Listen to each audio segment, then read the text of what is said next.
Uh, Good afternoon, everybody, and thanks for coming along to this session. And thank you also to the Goyder Institute for sponsoring this session and also part funding the study I'm going to talk about today. Just again to set the global context for, I guess, coastal wetland restoration. This table shows the global loss of coastal ecosystems, I guess, over the last century or so. So mangroves, there's been sort of 30 to 50% loss since the 1940s. Seagrasses, 50% loss since the 1990s, at around 7% per year.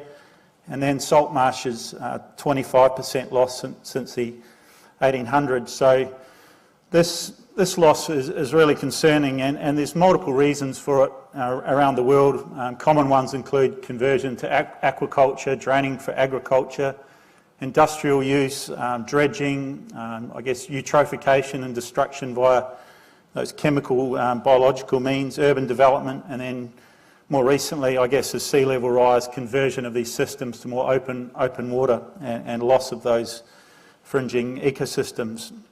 And these sort of ecosystems are critically important for protecting biodiversity. They perform important functions for maintaining water quality and regulating water quality, habitat for fish, and economic, and hence all the economic resources that flow from that.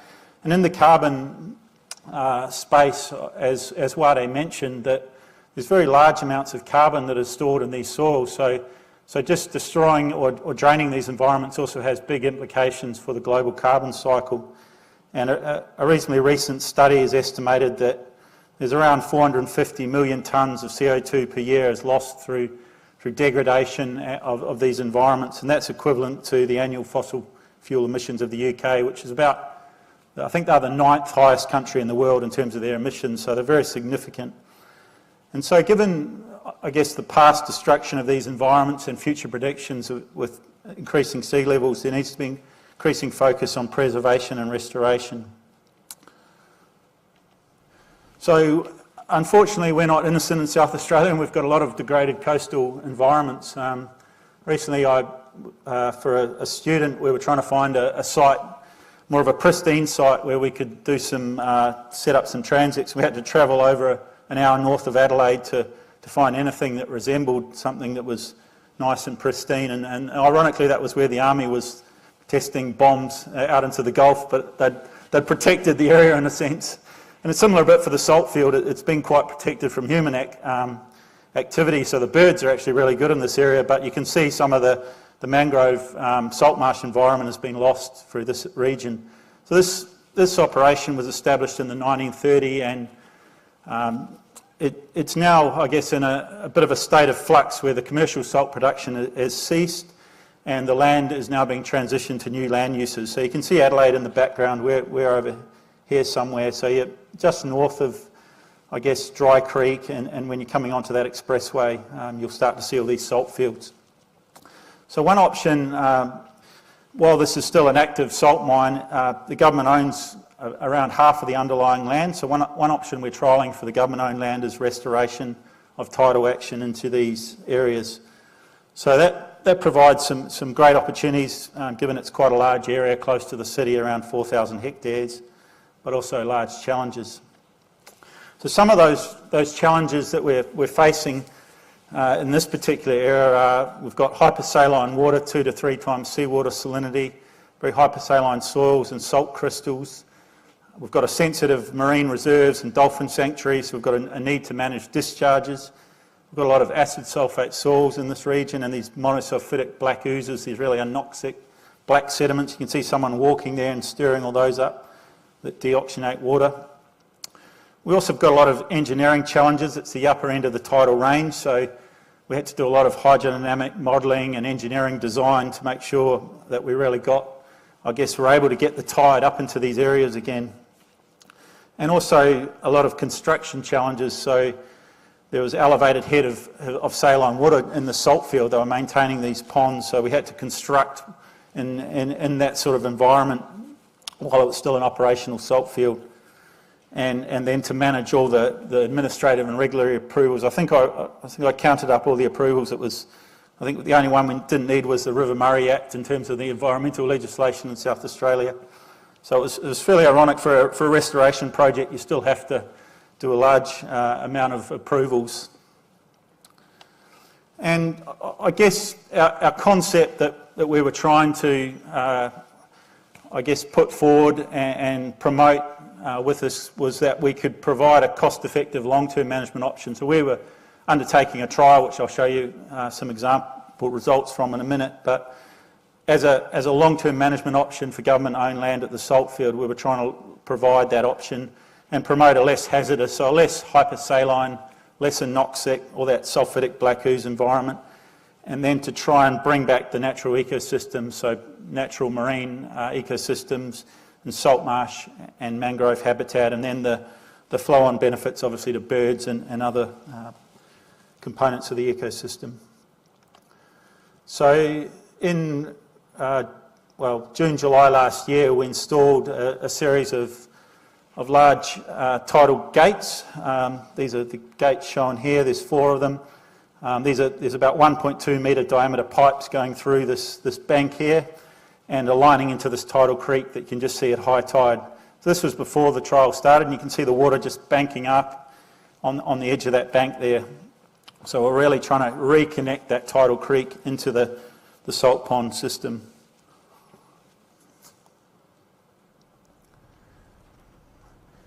This is a photo of Jason, Quinn and myself just the day, the evening that we opened the gate for the first time, so all the headaches and administrative approvals sort of dissolved away fairly quickly at that point.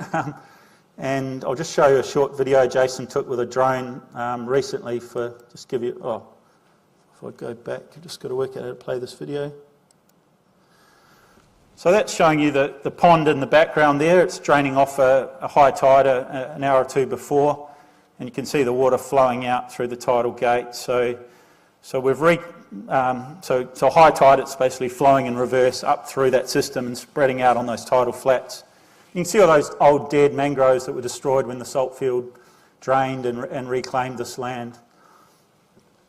And you can also see how the mangroves have advanced, and this is one of the symptoms of sea level rise, the mangroves advancing, but in this case the salt marsh can't retreat, so it's compressed that salt marsh habitat up against the bank. So we've had a range of environmental assessments we've been doing before and after restoration of the pond, and that's involved soil sediment quality, water levels, macroinvertebrates. Courtney Cummings from the EPA has been doing that. Carbon stocks, sequestration and accounting, which is a Goyder Institute component of the project. And then Juna's been also coordinating monitoring of migratory shorebirds, seagrass and outside the pond, and also vegetation transects. So this shows you a plot of water quality pre-tidal restoration, these points here. So you can see this is salinity of around 100, so that's sort of 2.5 times seawater. This is the coastal water salinity here. So you can see as soon as we opened that tidal gate and got the tides back in, we rapidly restored the salinity back to near coastal water values. And over winter that stayed pretty low. It's creeped up a bit recently over summer with higher evaporation and also less storm action. But you can see a very rapid restoration of salinity in the pond. This shows you just some soil results from one site we've been monitoring in the pond. The black line is the baseline before we opened the gates, and the green is just a couple of months ago. Actually, that should be 9 months, I think, not 6 months. This shows you the monosulfidic black ooze. This is acid volatile sulfide. You can see it was much higher in the baseline sampling at this site. This is depth in the soil down to 65 centimetres. So the oxidising conditions have really promoted that removal of that ooze. So just the air, because we've gone from a permanent pond to a wetting and drying cycle, just that aeration of the sediment. You can see that here in the photos where it's really black. That was the site before we drained it. You can see we're sampling in the water. And then this is that site now. We can see that more light coloured oxic, some ion oxidation there. And the redox potential has increased. So the redox potential has increased consistent with those observations of that black oozy material going. And the pH has stayed relatively minor changes, so there hasn't been any big problems with acidification. So these are really providing really positive, coupled with the salinity decreases, providing those geochemical foundations for the ecology to start to come back in. And I guess from probably late spring, early summer last year, we started to observe vegetation coming back to the pond. So this is the Tidal Gate in the background here, and this is the old tidal channel with the dead mangroves I described. So you can see all these little salt marsh plants starting to recolonise, and there's also little mangroves now starting to growing. So within a period of less than 6 months, we started to see the vegetation coming back. And we've also seen now the work that Courtney from the EPA has been doing, a significant increase in macroinvertebrate diversity. And we've gone from this simple, very hypersaline, monodiverse, very less diverse assemblage to a very diverse marine assemblage. So we're getting a lot more little creatures and bugs sort of just flowing in with the tide, and now we've got the salinity down and all the food sources flowing into the pond. It's really kicked off a new sort of assemblage of macroinvertebrates. And around high tides, we also see a huge amount of hundreds of little waders have come in and pecking around, I don't know, eating these macroinvertebrates and other things in the sediment. So we've had a really positive ecological response in a short period of time. And coupled with that, we've had very positive carbon sequestration results, despite very little sparse vegetation. So this shows some of the sampling after 9 months again, and many of these profiles have increased in carbon. So we've actually had carbon, and on average that's around 40 tonnes CO2 equivalents per hectare increase. And the reason for that, we think, is there's a really huge amount of seagrass material rack coming into the pond with the tide, and you can see some of that in this picture here. There's a lot of carbon coming in. So we're now, as part of the Goyder project, really starting to account for all those carbon pools. And Wade's doing gas measurements, and there's other people doing other measurements. So just my conclusions are that, I guess, at a global scale, restoring these ecosystems is very important, and if you get the conditions right, the recovery can come quite quickly. And you can also manage risks if you really understand the risks and how the system may behave under a changing regime. And we're also looking at carbon sequestration benefits, and this is a bit of a moving space for our project, trying to quantify that, but over the next year we're going to get really good information on that. And there's also potential for wider application, and also it's important to allow retreat for sea level rise, that these sort of projects occur. And restoring whole ecosystems is another important factor that we need to figure, not just focusing on individual projects.